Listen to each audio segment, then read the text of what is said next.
Guys, ಇವತ್ತಿನ ಕಥೆ ಇದೆಯಲ್ಲ, ಇದು 2004ರದ್ದು. ಈ ಕಥೆಯ main character Govind. Govind basically ನಿಮ್ಮ ಹಾಗೆ ಕಾಲೇಜ್ಗೆ ಹೋಗುವ ಒಂದು ಶ್ರೀಮಂತ ಪರಿವಾರದ ಯಂಗ್ ಹುಡುಗ. ಕಾಲೇಜ್ನಲ್ಲಿ ಎಲ್ಲ ಹುಡುಗರು ಚೆನ್ನಾಗಿ ವಿದ್ಯಾಭ್ಯಾಸ ಮಾಡಿ ತನ್ನ ತಂದೆ ತಾಯಿಗಳಿಗೆ ಗೌರವ ಮತ್ತು ಕೀರ್ತಿಯನ್ನು ತರಬೇಕು ಅಂತ ಥಿಂಕ್ ಮಾಡ್ತಿದ್ರೆ, ಈತ ಕಡೆ ಗೋವಿಂದ್ ಮೋಜು ಮಸ್ತಿ ಪಾರ್ಟಿ ಅಂತ ಇವತ್ತು ತನ್ನ ತಂದೆಯ ದುಡ್ಡನ್ನು ಯಾವ ಬಾರ್ ಆರ್ ಕ್ಲಬ್ನಲ್ಲಿ ನಾನು ಉಡಾಯಿಸಿದ್ರೆ ಚೆನ್ನಾಗಿರುತ್ತೆ ಅಂತ ಥಿಂಕ್ ಮಾಡ್ತಿದ್ದ. ಅಂಡ್ ಅದರಂತೆ ಇವನ್ ತಂದೆ ಬೆಂಗಳೂರಿನ ಒಬ್ಬ ಶ್ರೀಮಂತ ಆದರ್ಶವಾದಿ ಉದ್ಯಮಿಯಾಗಿರ್ತಾರೆ.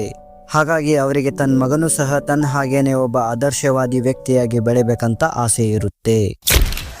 ಬಟ್ ಅವರ ಮನೆಯಲ್ಲಿ ಅವ್ರ ಜೊತೆನೆ ಇರೋ ಅವ್ರ ಬೆನ್ ಹಿಂದೆನೆ ಅವರ ಸಕ್ಸಸ್ ಅನ್ನ ಸಹಿಸಲಾರದೆ ಅವರನ್ನ ಸರ್ವನಾಶ ಮಾಡಬೇಕು ಅಂತ ಇರೋ ಕೆಲವು ಶ್ರಮಜೀವಿಗಳು ಅವ್ರ ಫ್ಯಾಮಿಲಿಯಲ್ಲಿ ಇರ್ತಿರ್ತಾರೆ. ಫಾರ್ ಎಕ್ಸಾಂಪಲ್ ಚಿಕ್ಕಪ್ಪ ಅಂಡ್ ಅವರ ಮಕ್ಕಳು ಗೋವಿಂದ್ ತಪ್ಪು ದಾರಿ ಹಿಡಿಯೋ ಹಾಗೆ ಮಾಡ್ತಿರ್ತಾರೆ.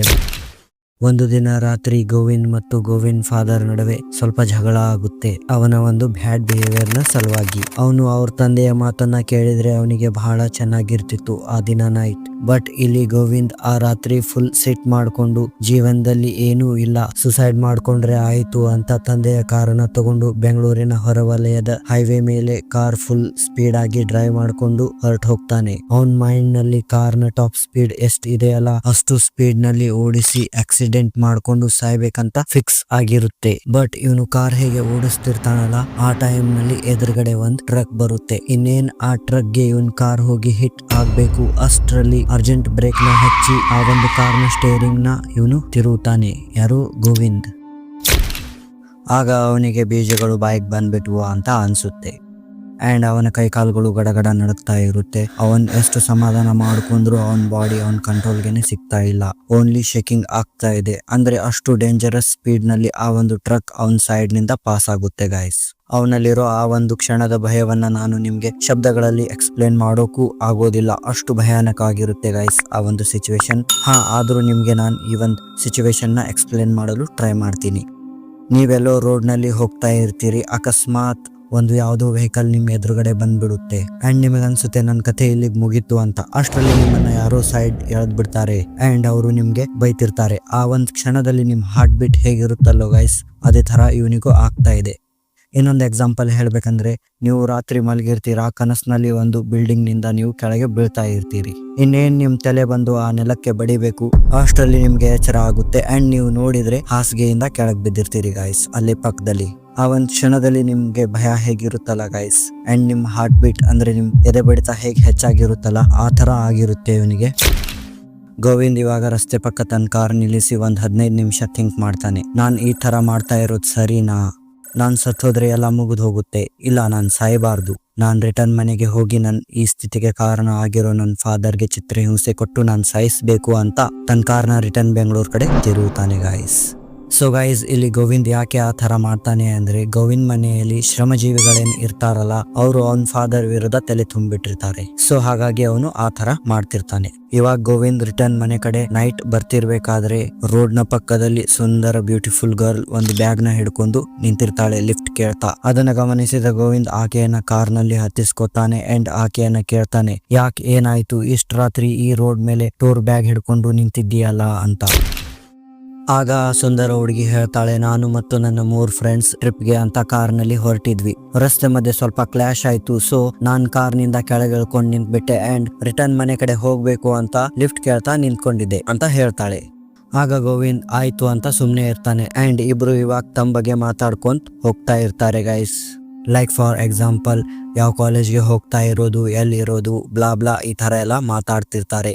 ಹೀಗೆ ಮಾತಾಡ್ತಿರ್ಬೇಕಾದ್ರೆ ಇಬ್ಬರದು ಫ್ರೆಂಡ್ಶಿಪ್ ಎಲ್ಲ ಆಗುತ್ತೆ ಅಂಡ್ ಇವಾಗ ಗೋವಿಂದ್ ನ ಒಂದು ಫುಲ್ ನೆದರ್ ಏನಿರುತ್ತಲ್ಲ ಆಕೆ ಬಾಡಿ ಮೇಲೆ ಇರುತ್ತೆ. ಏನೋ ಇವನಿಗೆ ಅನ್ಸ್ತಾ ಇರುತ್ತೆ ಟಚ್ ಮಾಡಬೇಕು ಆಕೆಯನ್ನ ಅಂತ. ಇನ್ನೇನು ಇವನು ಆಕೆಯ ಒಂದು ತೊಡೆಯ ಮೇಲೆ ತನ್ನ ಕೈಯನ್ನ ಇಡಬೇಕು ಅಷ್ಟರಲ್ಲಿ ಕಾರ್ ನಲ್ಲಿ ಬ್ಲಿಂಕಿಂಗ್ ಸ್ಟಾರ್ಟ್ ಆಗುತ್ತೆ. ಇವನು ನೋಡ್ತಾನೆ, ನೋಡಿದ್ರೆ ಪೆಟ್ರೋಲ್ ಓನ್ಲಿ 1 ಪಾಯಿಂಟ್ ಅಂತ ತೋರಿಸ್ತಾ ಇದೆ. ಸೊ ಪೆಟ್ರೋಲ್ ಹಾಕ್ಸಿದ್ರೆ ಆಯ್ತು ಅಂತ ಪೆಟ್ರೋಲ್ ಬಂಕ್ಗೆ ಇವನು ಕಾರ್ನ ತಿರುಗುತ್ತಾನೆ.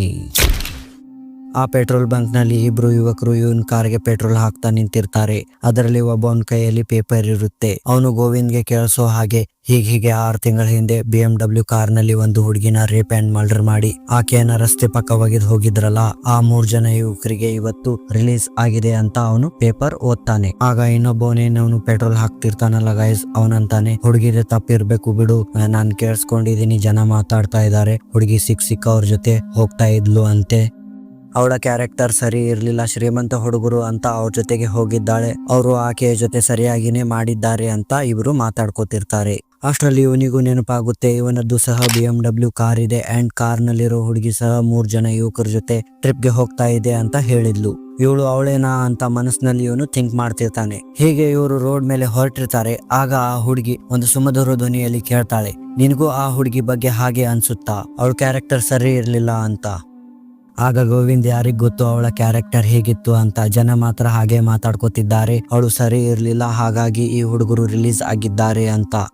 ಆಗ ಸುಂದರ ಯುವತಿ ಅಂತಾಳೆ, ಇಲ್ಲ ಆ ಹುಡುಗಿ ಹಾಗಿರ್ಲಿಲ್ಲ, ಅವಳ ಕ್ಯಾರೆಕ್ಟರ್ ತುಂಬಾ ಚೆನ್ನಾಗಿತ್ತು, ಅವಳು ಒಬ್ಬ ಕೈಂಡ್ ಹಾರ್ಟೆಡ್ ಫ್ರೆಂಡ್ಲಿ ಪರ್ಸನ್ ಆಗಿದ್ಲು, ಎಲ್ಲರ ಜೊತೆ ಮಾನವೀಯತೆಯ ದೃಷ್ಟಿಯಿಂದ ಹೆಣ್ಣು ಗಂಡು ಎಲ್ಲ ಒಂದೇ, ಪಾಪ ನಾನು ಹುಡುಗರು ಅಂತ ಮಾತಾಡ್ಲಿಲ್ಲ ಅಂದ್ರೆ ಇವಳಿಗೆ ಎಷ್ಟು ಕೊಬ್ಬಿದೆ, ಎಷ್ಟು ಸೊಕ್ಕಿದೆ, ಅವ್ರಿಗೇನಾದ್ರೂ ಬೇಜಾರಾದ್ರೆ ಯಾರ ಮನಸ್ಸು ನೋಯಿಸಬಾರ್ದು ಅಂತ ಅವಳು ಎಲ್ಲರ ಜೊತೆ ಫ್ರೆಂಡ್ಲಿ ಬಿಹೇವ್ ಮಾಡ್ತಾ ಇದ್ಲು. ಬಟ್ ಒಂದು ದಿನ ಅವಳು ತನ್ನ 3 ಜನ ಫ್ರೆಂಡ್ಸ್ ನ ಟ್ರಸ್ಟ್ ಮಾಡಿ ಅವ್ರ ಜೊತೆ ಟ್ರಿಪ್ ಗೆ ಹೋಗಿದ್ಲು. ಆದ್ರೆ ಅವರು ಆ ರಾತ್ರಿ ರೋಡ್ ಮಧ್ಯೆ ಡ್ರಿಂಕ್ಸ್ ಮಾಡ್ಕೊಂಡು 3 ಜನ ಆಕೆಯ ಮೇಲೆ ಅತ್ಯಾಚಾರ ಮಾಡಿ ಆಕೆಯನ್ನು ಸಾಯಿಸಿ ಆಕೆಯ ಹೆಣವನ್ನು ಅಲ್ಲೇ ಬಿಸಾಡಿ ಪೊಲೀಸರಿಗೆ ದುಡ್ಡು ಕೊಟ್ಟು ಸಾಕ್ಷಿ ನಾಶ ಮಾಡಿ ಹೊರಗೆ ಬಂದಿದ್ದಾರೆ ಅಂತ ಬೇಜಾರ್ನಲ್ಲಿ ಹುಡುಗಿ ಹೇಳ್ತಾಳೆ. ಆಗ ಅದನ್ನೆಲ್ಲ ಕೇಳಿಸ್ಕೊಂಡ ಗೋವಿಂದ್ ಎಕ್ದಮ್ ಶಾಕ್ ನಲ್ಲಿ, ಇದೆಲ್ಲ ಓಕೆ, ಬಟ್ ನಿನಗೆ ಹೇಗೆ ಇಷ್ಟು ಡೆಪ್ತ್ ನಲ್ಲಿ ಗೊತ್ತು ಆ ಹುಡುಗಿ ಬಗ್ಗೆ, ವೇಟ್ ಆ ಹುಡುಗಿ ನೀನೇನಾ ಅನ್ನುವಷ್ಟರಲ್ಲಿ ಆಗ ಅವಳು ಫುಲ್ ಎಕ್ದಮ್ ಒಂದು ರಾಂಗ್ ಲುಕ್ ನ ಕೊಡ್ತಾ ಕ್ರಿಪಿ ಸ್ಮೈಲ್ ಪಾಸ್ ಮಾಡಿ ಹೌದು ಆ ಹುಡುಗಿ ನಾನೇ ಅಂತಾಳೆ. ಅಂದ ತಕ್ಷಣ ಇವನು ತುಂಬಾ ಭಯ ಬೀಳ್ತಾನೆ. ಆಗ ಅವಳು ಅವನ್ ಕೈ ಹಿಡಿದು ಕೂಲ್ ನಾನು ಅವಳಲ್ಲ ಅಂತ ಸಮಾಧಾನ ಮಾಡ್ತಾಳೆ. ಅಷ್ಟಂದಿದ್ದೆ ತಡ ಗೋವಿಂದ್ ಕೇಳ್ತಾನೆ, ಬಟ್ ನಿನಗೆಲ್ಲ ಇದು ಹೇಗೆ ಗೊತ್ತು ಅಂತ. ಆಗ ಆ ಸುಂದರ ಹುಡುಗಿ ಅಂತಾಳೆ, ಅವಳು ನನ್ನ ಬೆಸ್ಟ್ ಫ್ರೆಂಡ್ ಆಗಿದ್ಲು, ನಾವಿಬ್ರು ಒಂದೇ ಕಾಲೇಜ್ ನಲ್ಲಿ ಹೋಗ್ತಾ ಇದ್ವಿ, ಪ್ಲಸ್ ನಾನು ಈ ಇನ್ಸಿಡೆಂಟ್ ಆದ್ಮೇಲೆ ಅವ್ರ ಫಾದರ್ಗೂ ಭೇಟಿಯಾಗಿದ್ದೀನಿ, ಸೊ ಹಾಗಾಗಿ ನನಗೆ ಇದ್ರ ಬಗ್ಗೆ ಗೊತ್ತು ಅಂತ ಗೋವಿಂದ್ಗೆ ಹೇಳ್ತಾಳೆ. ಹಾಗಂದಾಗ ಗೋವಿಂದ್ ಒಂದು ನಿಟ್ಟುಸಿರು ಬಿಟ್ಟು ಕೂಲ್ ಆಗ್ತಾನೆ. ಇವಾಗ ಆ ಕಾರ್ ಹೀಗೆ ಮೂವ್ ಆಗ್ತಾ ಇರುತ್ತೆ. ಆಗ ಆ ಸುಂದರ ಯುವತಿ ತನ್ನ ಕೈಯನ್ನ ಗೋವಿಂದ್ ಕೈ ಮೇಲೆ ಇಟ್ಟು ಅವನನ್ನೇ ರೊಮ್ಯಾಂಟಿಕ್ ಆಗಿ ನೋಡ್ತಿರ್ತಾಳೆ. ಇತ್ತ ಇವನು ಸಹ ಆಕೆಯ ಪ್ರೀತಿಯಲ್ಲಿ ಮುಳುಗಿರ್ತಾನೆ. ಆಸ್ಪಾಸ್ ಏನಾಗ್ತಾ ಇದೆ ಅಂತ ಅವನಿಗೆ ಗೊತ್ತಿರೋದಿಲ್ಲ, ಅವನ್ ಕಾರ್ ಎಲ್ಲಿಗೆ ಹೋಗ್ತಾ ಇದೆ ಅಂತಾನು ಅವನಿಗೆ ಗೊತ್ತಿಲ್ಲ. ಜಸ್ಟ್ ಅವನು ಆಕೆಯ ಸುಮಧುರ ಕಣ್ಗಳನ್ನ ನೋಡ್ತಿದ್ದಾನೆ. ಅಷ್ಟರಲ್ಲಿ ಅವಳು ಅವನನ್ನ ಕಿಸ್ ಮಾಡ್ತಾಳೆ. ಇಬ್ರು ಒಂದ್ ಲಾಂಗ್ ಕಿಸ್ ಮಾಡ್ತಾರೆ. ಅಷ್ಟರಲ್ಲಿ ಆ ಹುಡುಗಿ ಕಿಸ್ ಮಾಡ್ತಾ ಕಾರ್ ಸ್ಟೇರಿಂಗ್ ತಿರುತ್ತಾಳೆ ಅಂಡ್ ಕಾರ್ ಸ್ಟಾಪ್ ಆಗುತ್ತೆ. ಆಗ ಇವನು ಆಕೆಗೆ ಕೇಳ್ತಾನೆ, ಯಾಕೆ ಕಾರ್ ಸ್ಟೇರಿಂಗ್ ತಿರುವಿದಿ ಅಂತ. ಆಗ ಅವಳು, ಇಲ್ಲ, ಎದುರುಗಡೆ ಒಂದ್ ಟ್ರಕ್ ಬರ್ತಾ ಇತ್ತು, ಅದಕ್ಕೆ ಕಾರ್ ಸೈಡ್ಗೆ ತಿರುವಿ ಸ್ಟಾಪ್ ಮಾಡಿದ್ದೀನಿ, ನಮ್ಗೆ ಡಿಸ್ಟರ್ಬ್ ಆಗ್ಬಾರ್ದು ಅಂತ ಹೇಳಿ ಅವಳು ಮತ್ತೆ ಅವನನ್ನ ತನ್ನ ಮೇಲೆ ಎಳ್ಕೊಂಡು ಡೀಪ್ ಕಿಸ್ ಮಾಡ್ತಾಳೆ. ಇಬ್ರು ಫುಲ್ ರೊಮ್ಯಾನ್ಸ್ ನಲ್ಲಿ ಮುಳುಗಿರ್ತಾರೆ. ಅಷ್ಟರಲ್ಲಿ ಥಡ್ ಅಂತ ಒಂದು ಸೌಂಡ್ ಆಗುತ್ತೆ. ನೋಡಿದ್ರೆ ಗೋವಿಂದ್ ಕಾರ್ ನಡು ರಸ್ತೆ ಮೇಲೆ ನಿಂತಿರುತ್ತೆ ಅಂಡ್ ಒಂದು ಹೆವಿ ಲೋಡೆಡ್ ಟ್ರಕ್ ಆ ಕಾರ್ನ ಗುದ್ಕೊಂಡು ಹೋಗಿರುತ್ತೆ. ಬೆಳಗ್ಗೆ ನೋಡಿದ್ರೆ ಆ ಕಾರ್ ಪುಡಿ ಆಗಿದೆ. ಗೋವಿಂದ್ ರುಂಡ ಮತ್ತು ದೇಹ ಬೇರೆ ಬೇರೆ ಆಗ್ಬಿಟ್ಟಿರುತ್ತೆ. ಗೋವಿಂದ್ ಮೈ ಮೇಲೆ ಯಾವುದೇ ಬಟ್ಟೆ ಇರೋದಿಲ್ಲ ಅಂಡ್ ಅಲ್ಲಿ ಬೇರೆ ಯಾವುದೇ ಹುಡುಗಿ ಹೆಣ ಇರೋದಿಲ್ಲ, ಗೋವಿಂದ್ ಒಂದೇ ಹೆಣ ಇರುತ್ತೆ. ಗಾಯ್ಸ್, ಇದಾಗಿತ್ತು ಇವತ್ತಿನ ಸ್ಟೋರಿ ಬಗ್ಗೆ ನಿಮ್ಗೆ ಏನ್ ಅನ್ಸುತ್ತೆ ಅಂತ ಕಾಮೆಂಟ್ ನಲ್ಲಿ ಹೇಳಿ. ಅಂಡ್ ಗಾಯ್ಸ್, ಇಂತಹ ಸ್ಟೋರಿಗಳು ಬೇಕಂದ್ರೆ ಪ್ಲೀಸ್ ಚಾನಲ್ ಅನ್ನ ಸಬ್ಸ್ಕ್ರೈಬ್, ಲೈಕ್, ಕಾಮೆಂಟ್, ಶೇರ್ ಮಾಡಿ. ಇದು ನನ್ನ ಕಡೆಯಿಂದ ನಿಮ್ಗೆ ಕಳಕಳಿ ವಿನಂತಿ. ಗಾಯ್ಸ್, ಈ ವಿಡಿಯೋ ಮಾಡೋ ಉದ್ದೇಶ ಯಾರನ್ನು ಕಣ್ಮುಚ್ಚಿ ನಂಬೇಡಿ ಅಂತ ಹೇಳೋದು. ಅಂಡ್ ಎಕ್ಸ್ಪೆಷಲಿ ಈ ಶ್ರಮಜೀವಿಗಳಂದ್ರೆ ಏನ್ ನಮ್ಮ ಆಸ್ಪಾಸ್ ಕೆಲಸ ಮಾಡ್ತಾರಲ್ಲ ಅವರಲ್ಲ. ಅವ್ರೇನಾದ್ರೂ ತಪ್ಪು ತಿಳ್ಕೊಂಡಿದ್ರೆ ಐ ಆಮ್ ಸಾರಿ ಗಾಯ್ಸ್, ಅವರಲ್ಲ. ಅವ್ರ ಬದಲಿಗೆ ಏನ್ ನಮ್ಮನ್ನ ಹಾಳು ಮಾಡ್ಬೇಕಂತ ನಮ್ ಫ್ಯಾಮಿಲಿಯಲ್ಲೇ ಇದ್ಕೊಂಡು ನಮ್ ರಿಲೇಟಿವ್ಸ್ ಏನಿರ್ತಾರಲ್ಲ ಅವ್ರು ಎಕ್ದಮ್ ಎಷ್ಟು ಶ್ರಮ ಪಡ್ತಾರಲ್ಲ ಗಾಯ್ಸ್ ನಮ್ ಸಲುವಾಗಿ, ಅವ್ರನ್ನ ನಮ್ಮನ್ನ ಹಾಳು ಮಾಡ್ಬೇಕಂತ ಅಂತವ್ರನ್ನ ನಾನು ಶ್ರಮಜೀವಿಗಳು ಅಂತ ಇದ್ದೀನಿ. ಯಾಕಂದ್ರೆ ನಾರ್ಮಲ್ ಮನೆ ಕೆಲಸದವರು ಒಂದ್ ಮನೆಯನ್ನ ಶುಚಿಯಾಗಿಡಲು ಎಷ್ಟು ಕಷ್ಟ ಪಡ್ತಾರಲ್ಲ, ಅದಕ್ಕಿಂತಲೂ 20 ಪಟ್ಟು ಹೆಚ್ಚಿಗೆ ನಮ್ ರಿಲೇಟಿವ್ಸ್ ಏನಿರ್ತಾರಲ್ಲ ಗೈಸ್, ಅವರು ನಮ್ಮನ್ನ ಹಾಳು ಮಾಡೋಕೆ ಶ್ರಮ ಪಡ್ತಿರ್ತಾರೆ. ದಟ್ಸ್ ವೈ ನಾನು ಅವರನ್ನ ಶ್ರಮಜೀವಿಗಳು ಅಂತ ಹೇಳಿದ್ದೀನಿ.